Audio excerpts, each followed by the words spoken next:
Muy bien. Entonces vamos a resolver el problema 2 en primer lugar y luego el problema 3 de la guía 5, energía libre. En el problema 2 dice a 300 Kelvin, un mol de una sustancia se somete a un aumento de presión isotérmico desde 100 kilopascales hasta 1000 kilopascales. Nos pide calcular el delta G del proceso si la sustancia es, en un primer caso, un gas ideal y en un segundo caso, hierro. Nos da de datos la masa atómica y la densidad.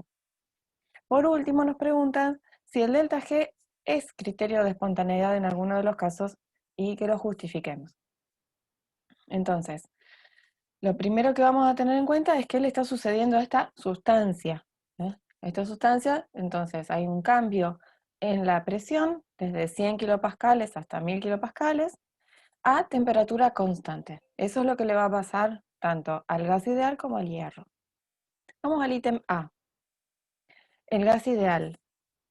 Si es un gas ideal, nos pedían, recordemos que el objetivo o lo que pedía el ejercicio era el cálculo del delta G, ¿no? Si es un gas ideal, entonces tenemos que tener en cuenta que el delta G va a ser igual al delta H menos T por delta S. ¿Por qué? Porque la temperatura es constante. Esta expresión que está remarcada solo es válida cuando la temperatura es constante. Es la única condición necesaria para poder utilizarla, ¿sí? Nada más que eso. Bueno, nos decía que era un gas ideal, entonces lo que tendríamos que hacer es calcular delta H y delta S para después poder calcular delta G, ¿no? Es un gas ideal monoatómico que está sufriendo un proceso isotérmico, ¿sí? Una compresión isotérmica. Entonces, como ya sabemos, el delta H va a ser igual a 0. ¿Por qué? Porque es un gas ideal monoatómico y el proceso es isotérmico. ¿Eso era debido a qué? ¿Se acuerdan que tanto H, la entalpía, como E, la energía interna, eran funciones de la temperatura para los gases ideales monoatómicos? Entonces, si la temperatura no cambia, H no cambia. Delta S, ¿cómo calculamos delta S? Siempre de dónde empezamos, de la definición. Es igual a la integral del diferencial de calor reversible sobre T. Dice que la temperatura es constante, entonces la vamos a sacar de la integral y nos va a quedar la integral del diferencial de calor reversible. La pregunta que también nos hacíamos la clase pasada era si el proceso era reversible o no. En este caso no nos interesa. ¿Por qué? Porque lo que vamos a calcular es una función de estado. Es decir, que nosotros nos podemos inventar un proceso que sea reversible. Entonces quedaría que el delta S es igual al calor reversible sobre la temperatura. ¿Cómo calculamos entonces delta G? Y si delta H es 0, delta G va a ser igual a menos T por delta S. Es decir, que va a ser opuesto a un calor reversible. ¿Cómo vamos a calcular ese calor reversible? Recordamos que lo que dijimos recién, que la variación de energía interna también es 0.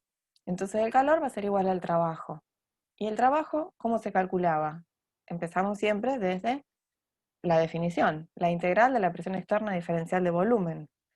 Como nosotros nos planteamos el proceso cuasi estático, entonces la presión externa va a ser igual todo el tiempo a la presión del gas, es decir, que vamos a pasar por infinitos estados de equilibrio. En lugar de escribir la presión del gas, puedo poner su equivalente por la ecuación de los gases ideales, que decía que era igual a nRT sobre B. Si esa expresión está dentro de la integral y vemos que tanto n, el número de moles, es constante, ¿por qué? Es constante porque el sistema es cerrado. R es la constante y la temperatura nos decía al principio que era constante, estas tres cosas las sacamos de la integral, resolvemos el resto y nos queda que el calor es igual a nRT logaritmo del volumen final sobre el volumen inicial. Acá vamos a necesitar hacer unas cuentitas para poder calcular el volumen. ¿Sí? ¿Cuáles serían esas cuentitas? Bueno, en primer lugar tengo que agarrar estas dos presiones que me las daban en kilopascales y convertirlas en atmósferas. Después ponerlas adentro de la expresión de los gases ideales y de esa forma obtener tanto el volumen final como el volumen inicial. ¿Sí? Todo eso, si tienen alguna duda, lo vemos en alguna consulta. El volumen final a mí me dio 2,49 litros y el volumen inicial 24,9 litros. Si reemplazamos estos dos valores dentro de la expresión de Q, entonces nos va a quedar que el calor es menos 1381,55 calorías. ¿Sí? Por lo tanto, el delta G va a ser igual a más, porque habíamos dicho que era opuesto en signo, 1381 calorías para este proceso, ¿sí? En caso de que sea un gas ideal. ¿Qué pasa si en lugar de ser el gas ideal es hierro la sustancia? ¿Sí? En ese caso, lo que vamos a hacer es arrancar desde antes. Vamos a arrancar de una definición previa, en donde decía que G era igual, es decir, la energía libre era igual a la energía interna, más el producto de la presión por el volumen menos el producto de la temperatura por la entropía. Si no se acuerdan de esta, revisen un poco en la teoría que seguramente la van a encontrar. Si nosotros, en lugar de usar esta, que no nos sirve demasiado, nosotros le ponemos delta a todo eso, ¿sí? Delta G es igual a delta E más delta P por B menos delta T por S, nos va a quedar una expresión bastante larga, que es todo esto que está acá. Es decir, ¿qué hice? Puse el delta delante de G. En lugar de poner delta E, directamente puse calor menos trabajo expansional menos trabajo neto. ¿Sí? En lugar de poner delta P por B, puse P por delta B más B por delta P. Por último, en lugar de poner menos delta T por S, puse menos T por delta S menos S por delta T. ¿Sí? Y acá vamos a ver qué pasaba con las condiciones del problema. Nos decía que el trabajo neto era 0, ¿sí? Que la temperatura era constante, que el volumen también es constante. ¿Sí? Entonces, ¿qué podemos llegar a la conclusión? ¿A qué conclusión podríamos llegar con estas tres primeras condiciones que aparecen acá? Que algunos términos se nos van a ir. ¿Cuáles? Por ejemplo, trabajo neto 0 se va este. ¿Sí?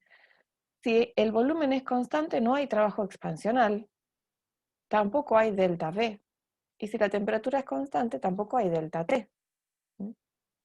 Si además decíamos que el delta S era igual al diferencial de calor reversible sobre T, podemos simplificar este calor con T por delta S. Entonces delta G nos va a quedar igual a V por delta P. ¿Y el volumen de dónde lo vamos a sacar? Nos daban la densidad y la masa atómica. ¿Sí? Entonces, si reemplazamos ese volumen que a mí me dio 0,00711 litros por la variación de presión, que es de 9,8 a 0,98 atmósferas, estos valores en el enunciado del ejercicio estaban en kilopascales, ¿sí? Ya están convertidos en atmósferas, obtenemos un delta G de 0,0627 litros atmósferas. Pero en general estas unidades no las usamos para delta G, delta H, delta S y demás. Siempre usamos calorías o joules. Entonces las convertí en calorías. En calorías da 1,53. ¿Sí? Este es el delta G del proceso planteado en el caso de que la sustancia sea el hierro. Bien, nos preguntaba además si podía ser criterio de espontaneidad. Entonces acá es donde tenemos que recordar qué condiciones eran necesarias para que delta G pudiese actuar como criterio de espontaneidad. Es decir, que delta G, a partir de su valor numérico, nos esté diciendo si el proceso va a ser reversible o no lo va a ser. ¿Sí? A eso se refiere con criterio de espontaneidad. ¿Cuáles eran esas condiciones? La temperatura constante. Esa no se la tiene que olvidar porque sí o sí va a tener que existir para poder hacer el cálculo. ¿Se acuerdan? Que la única forma de calcular delta G es con la temperatura constante. O por lo menos la forma más común, no digo la única, la más común. La presión tenía que ser constante y el trabajo neto tenía que ser 0. ¿Cuál de estas tres no se cumple en este problema? El que la presión sea constante. ¿Sí? Entonces, con una de esas condiciones que no se cumplan, delta G no puede ser utilizado como criterio de espontaneidad. Muy bien.